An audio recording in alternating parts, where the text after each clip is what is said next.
Awesome. What's up, guys? We're here for another podcast here at Inkcon at the Ontario Convention Center, first annual. Thanks for being here. Today we're interviewing a good friend of Joey's and a new friend of mine. What's your name again, brother? DJ JDawg. DJ JDawg. They got tickets. What the fuck you doing, Joey? Oh.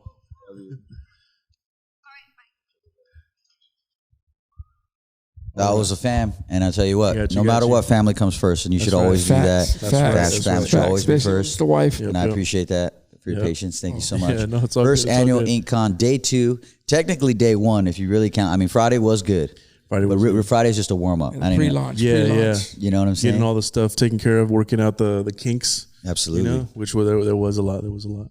Yeah. But, I was talking to. Me too. Oop. There we go, family. They can wait in line. Not the wife. They can wait. Right there you go. We were talking about, what triggered the conversation. You were talking about, the Roadcaster, right? Yeah. And we were talking about how you make music as well. You produce music. Yes. And that was very interesting because I listened to music, but I never know or heard of like the back end of that and how that works. Yeah. There's a lot of people that don't. There's a lot of people that don't even know that I produce.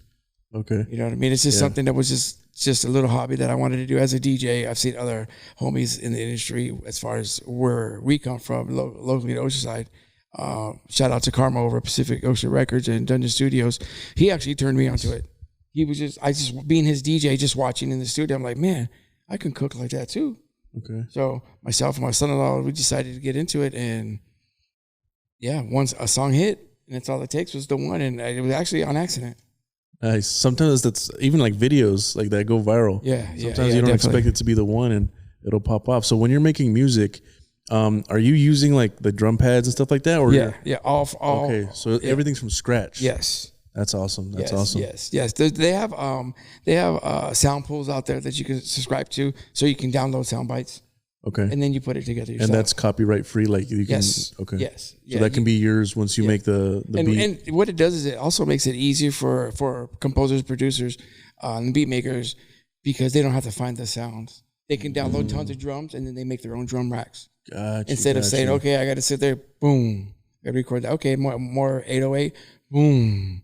It's already there for you. You type in what you want, and all the different sounds come up, and then crazy because you can't.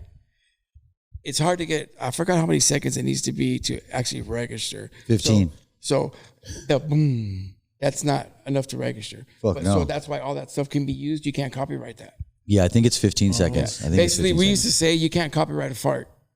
You know what I'm saying? Okay. So I heard that in the studio one time. I'm like, hey, well, what about, bro? You can't copyright. That's why a fart. Jack Black isn't bigger. If Jack Black was fucking able to copyright farts, he'd be huge. Yes. Right. For real. So you're saying like the timing of the sounds is what makes specific sounds. Yes. Okay, yes. And then the effects like and the things that you do to it. Like I can take a sound, and next thing you know, I play it for you again, and it's all space age because of the effects we put on it. Okay. So you make it. So you take the 0 level sound and you make it yours.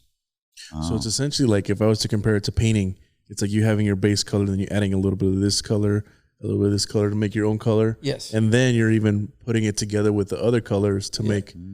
Fucking, that's amazing. Yeah. So basically, you're just taking the baseline generic of everything, and then your creativity is what makes it happen. In any sense. So then that software, the leasing software, what are you talking about? Where you can download the beats, it has it all for you. That saves a ton of time, I assume. Yeah, it does. And also, they what's called stems, what we call stems. Okay, so stems is you got a full song and you break it down to every single beat. Okay. So they also have a full song produced in there as well, and you can buy the song to get the stems. So like say there's a Zap song. More bounce to the ounce. Okay. But I want certain sounds off of it. I'm too lazy to go find the sample. I will get the song and take the stems out of it, and then I take that, and they would never know it came from a Zap song, and it won't even register because you're gonna manipulate the one boom, the one clap, the one whatever. You just manipulate. So you're essentially taking the skeleton and then you're putting the meat on it. Yeah. So the skeleton. Yeah. So basically, we call the skeleton the solid stems. Analogy. That's cool. So. And then you make it your own. So you can, I remember that song. I like it. So you download the whole song, and then it breaks down into stems for you. Oh, shit. So like, I like this little sample they had for 3 seconds, but I hate that horn. So I'll take the stems out, get rid of the horn. or I only want that horn. Yeah. Then I just take the horn, and that becomes a skeleton. Hey, I just want a fingertip. I don't need the whole hand. Oh shit. Yeah. Damn, that's. I learned that. So I learned a lot of it that goes stuff. so much deeper than I even imagined. Because when I first started getting into making videos, what's up, guys? I was playing around with Fruity Loops. Yes. That app. And there was just so much going on in there that I just got overwhelmed, and I was like, I can't do this, man. Yeah. And it's like, like I said again, shout out to my boy Karma over at Pacific Ocean Records. He, just me watching them. Yeah. It's like, I was just their tour DJ. You're basically like apprenticing. So I was just like, dude, that's good. Yeah. I was apprenticing without even trying to do it. Yeah. Like I was just there as a DJ. Like, oh, okay. I paid attention. Like, okay, cool. Just to keep me from being bored. So I'm like, man, I got to do this at home. Yeah. And people are like, oh, J Dawg's making beats. So I really don't. I just play it around. You just screwing around, just messing around, just being creative. Being retired in music and just doing music, there's a lot of downtime sometimes, especially during the winter. So, hey, give me something else to do. Okay, I'm already here. I got the equipment. Yeah. Let me learn. Yeah, there you go. And then the learning process helped me with one song. That's awesome. But yeah, we learned from our group of family right here in Oceanside. I was down there in Oceanside. Yeah. With everybody just being around, and then my boy right here opening up doors for me and bringing me into a whole new side of entertainment for other things outside the box than hip hop, than music, than just doing that stuff. Okay. You know what I mean? And then he opened the door for me for the Ink Master stuff. And then honestly, I already had my career going, but that really it's helping you really take off. The phone calls came in more. Nice. You know what I mean? And then being here, and then people add me on Instagram, then they come back an hour later like, dude, you did Ink Masters? Because they went through my IG. You know what I mean? And there's pictures of us all over my IG and videos. Yeah. I'm like, I got blessed to be able to get a phone call. That's awesome. And so they were like, oh, cool. Can I get a picture with you? And you know what I mean? So it's kind of cool to, my boy Joey opened another door for me, from DJing, his Pops Rest in Peace parties, their family parties, the relatives that were in hip hop. I DJed in his living room. Yeah. Parties, backyard. And I remember when we were talking about planning it, when the Ink Masters reached out to him about setting it up with the buses, and he was saying like, no, I'm going to have my boy be the DJ. They had tried to have their own shit going on. Yeah. And I'm like, no, we're going to have my fucking boy come. Yeah. And I showed up with my equipment because I already know, we rented equipment, and I already know what's going to happen. So when I showed up, she was from the lady from Campfire was like, what's that? She goes, I rented that stuff. I said, no, sweetie, you're not paying for that. Tell that dude to come pick it up. Yeah. I travel with my own gear. Yeah. It's like you have it tuned specifically. Yes. How everything's run. Like you don't have to relearn whatever they got. Yeah, and everybody likes 100%. It's different board. It's like you guys is craft. Not everybody. Everything's uniformed. Everybody has to use this gun. You have to use these things. Mm-hmm. No, it's what feels comfortable in your hand for you to do your craft. Yeah, because like the result essentially can be very similar, but the tools are different, but it's based on what you're comfortable with, what works for you. Yes. There's no one way of doing it. No. Which was probably what she was thinking, like, oh, it's a fucking DJ set. Like, anybody can use it. Like, no. Yeah, no. That's awesome. No, not at all. Yeah, so, that was cool. And then I started getting phone calls just from the Instagram. You know what I mean? So awesome, and the good thing about it is my rate is great right now. Yeah. You know what I mean? But Joey's family. So you Trusted Tattoo is family. So we're family. Yeah. We're gonna pull him in. We're gonna pull him in an entertainment direction and shit. In the next time, make sure you get it handled. So that'll so like for a lot help of him out a shows, little bit more too. I'm the entertainment manager. I book all performers. So like say, hey Joey, we're gonna be in Ontario. We need this going on. Cool. I'll start making my phone calls to my peoples and be like, hey, I need performers. I need these kind of performers. And then I just manage the stage as far as entertainment.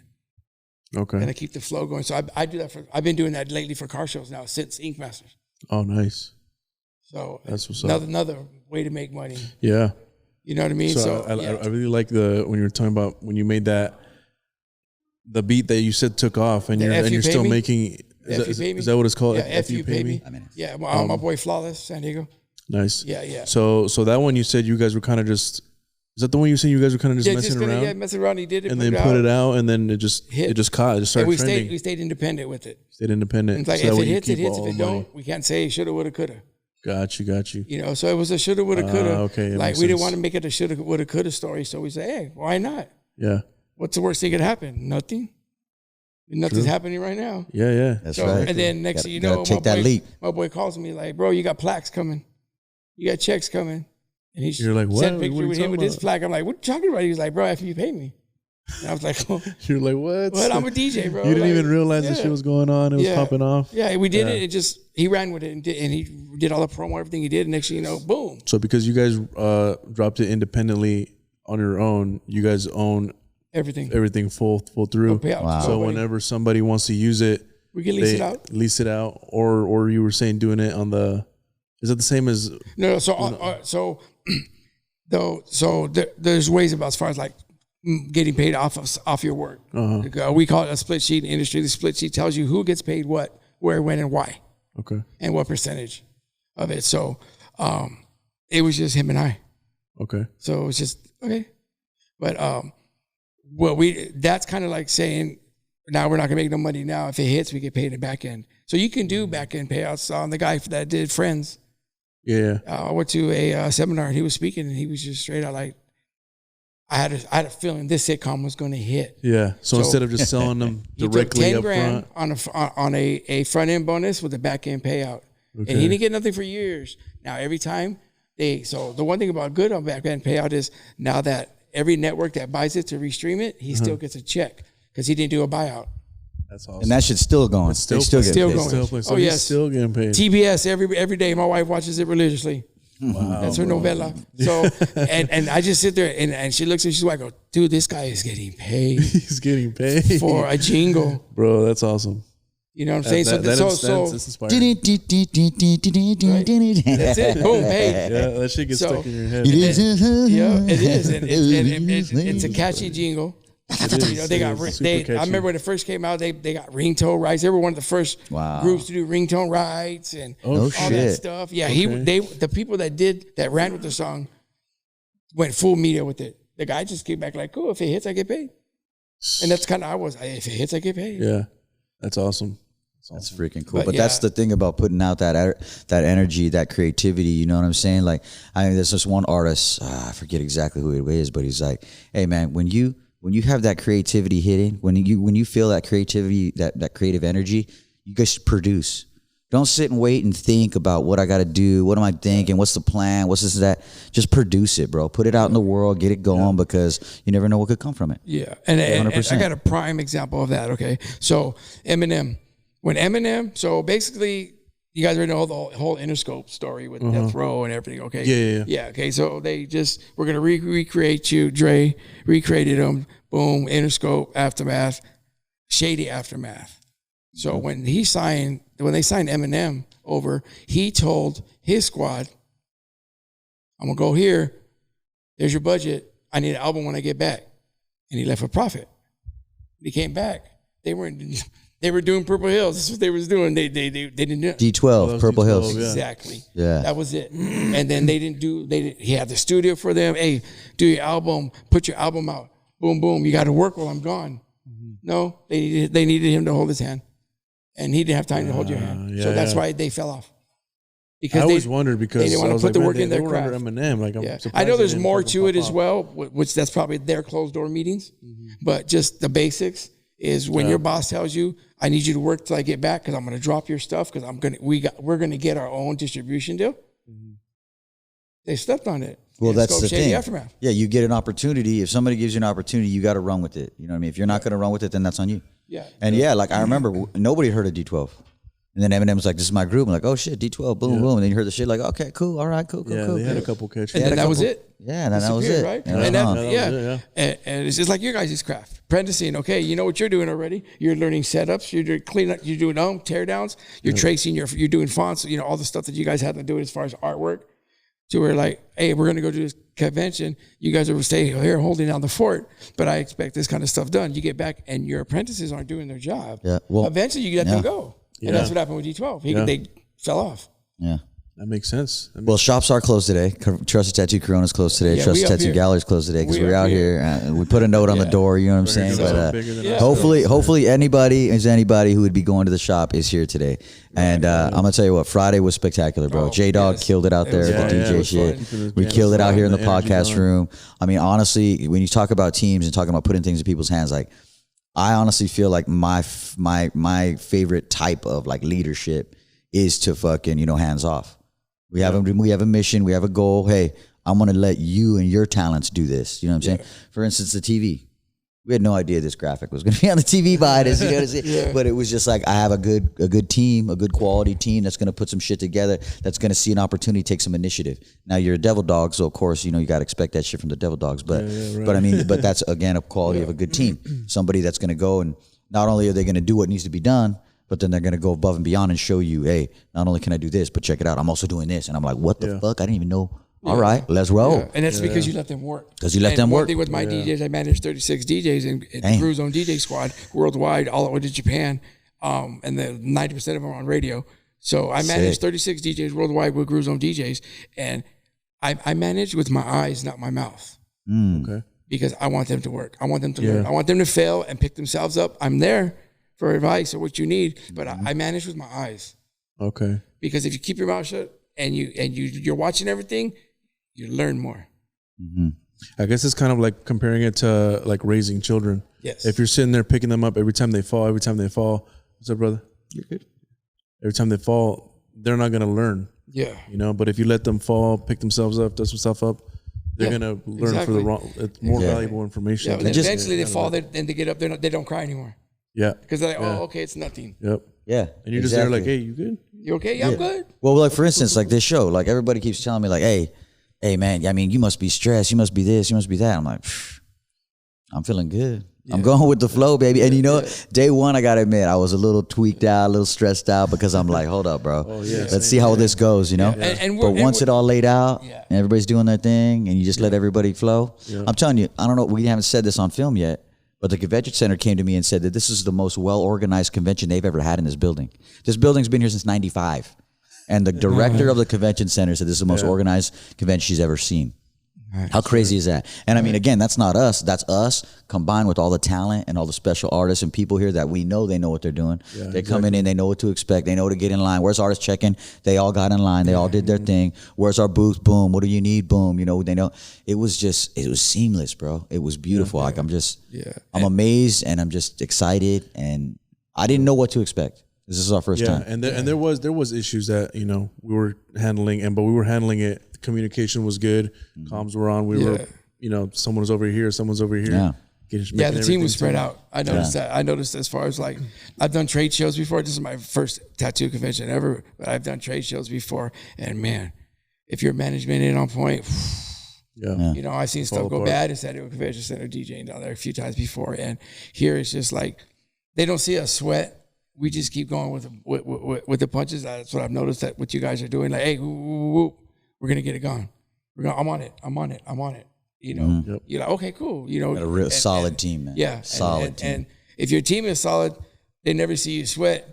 You'll just deal with the stresses, you know, post show. Just be like, oh God, this is over. And like so, but I mean, people coming in and they're like, oh yeah, should we come in? Because we're just shooting this. But I want to let everybody know this is raw, baby. People are coming in. There's artists coming in. We got a charcuterie board. We got lemonade. We got tea and shit, water. Because we got people coming in and out of this room. It's a VIP room. We got the artists coming in. My wife and kids just came in. I want to get off this thing so I could go fucking give my wife a kiss. I ain't seen her a couple days. But this is the environment we made, bro. And this is special, bro. This is so special. Like, again, when we even first talking about doing the podcast, remember the first room? It's probably like half this size. Half the size. And then all of a sudden she goes, by the way, you guys have room 101 on your work order. I'm like, all right, well, let's go see it. We come in here and I'm like, no, that's the podcast room. Nice meeting. It's a meeting room instead of a closet. Exactly. Isn't it beautiful, dude? With the wood. I walked in, I was like, dude, I love that table. So when pimp. I walked in, like, look at that long table. No, that right when I came, that's what I told them. Remember the first thing I said? I said, there's a giant freaking banquet table in here. But a big table at the end to be heavy, just like. Yeah, bro, exactly. Just to sit at the table with nobody there. We should do. We should have everybody come in and do like a sit group shot of everybody that worked on the show. That would be epic, bro. Yeah, that would be sick. I like that. Well, you have a set running right now, or like I got so I knew this was going to be a long one, so I did some pre-mixes. I got in the DJ world, we share each other's pre-mixes. Okay. So like, oh, hey, J Dawg, I need some. I specialize in 80s funk. So J Dawg, I need some old school stuff. Got you. He's like, what do you need? You need raw or drops? No, drops, raw. Okay, cool. And then they when they're DJing live, they'll put their drops on like I do. I DJ J Dawg, DJs, and then it's just raw mixes.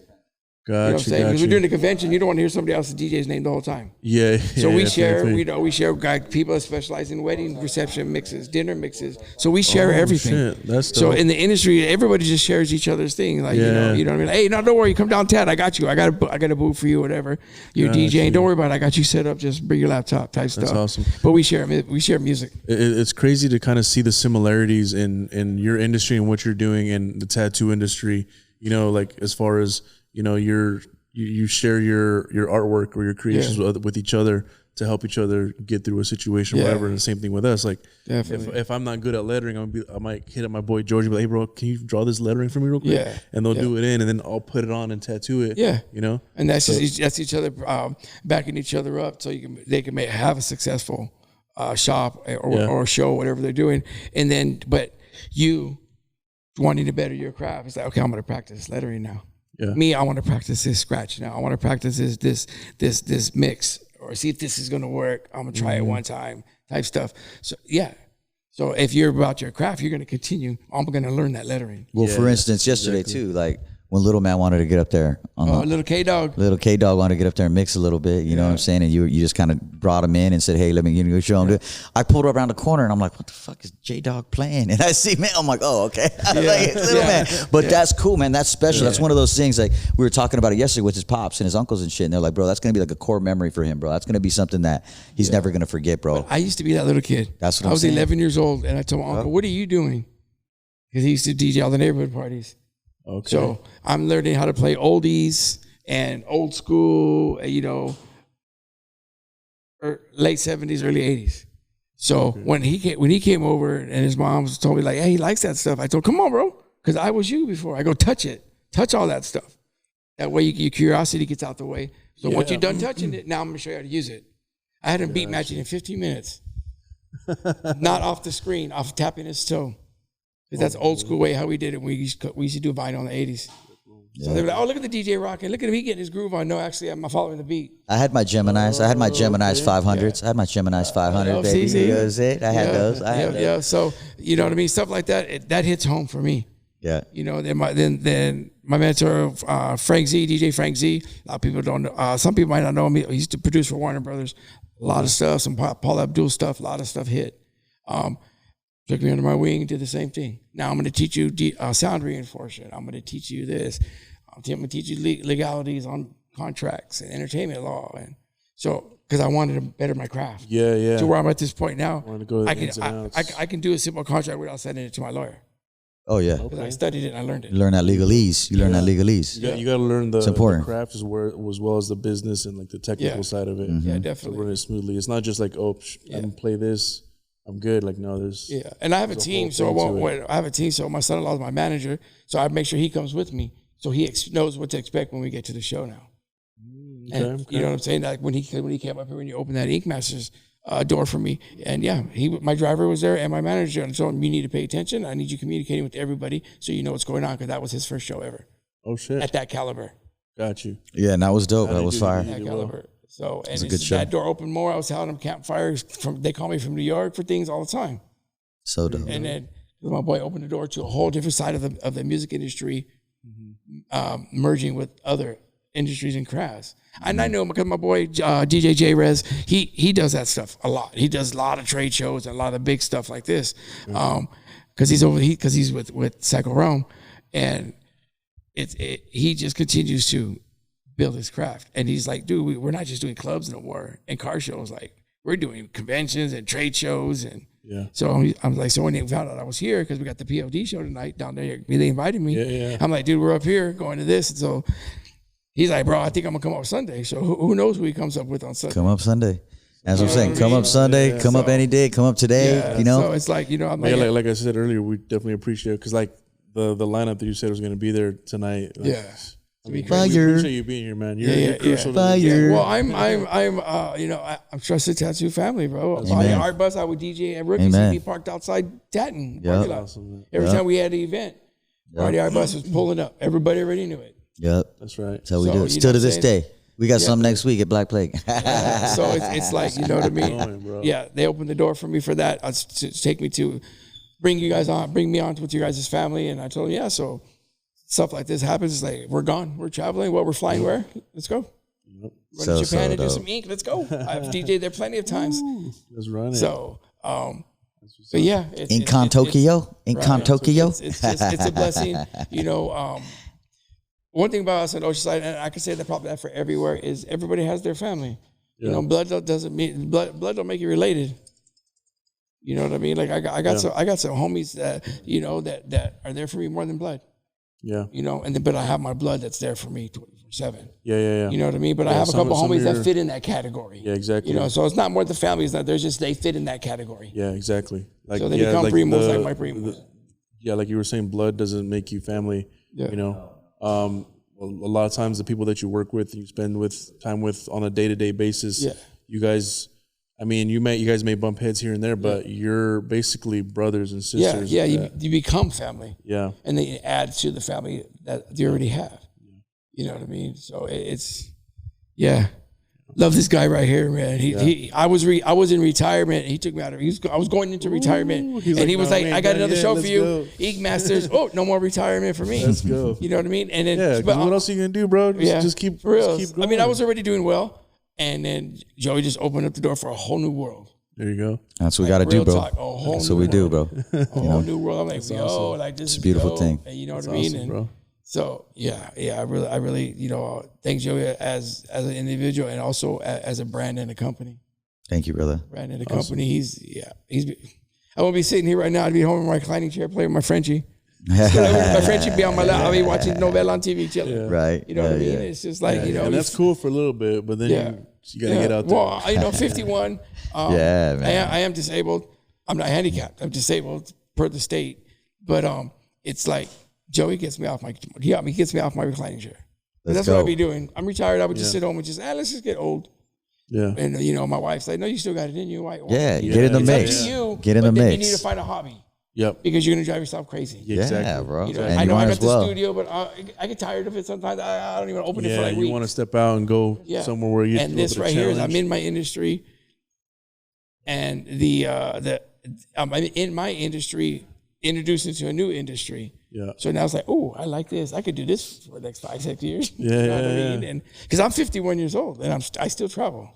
That's awesome, bro. You know, I'm 51 years old. I still move. I mean, yes, when I'm done, I'm going to be man down for a week. But, you know, doctor's appointment is like, hey, you were gone for how many days? Yeah. But I think you'd rather go down doing that than just being at home, picking something up and like, yes, you know? Yes, totally. Yeah. And this is good for my mental. Yeah. This is good for your mental health. They say, what was it? Tom Petty says, if you don't slow down, you don't grow old, you know? Facts. So you got to keep it moving. Keep it moving, bro. Big I do find that I found that is true. You know, this is what keeps me going. These kind of things. Yeah.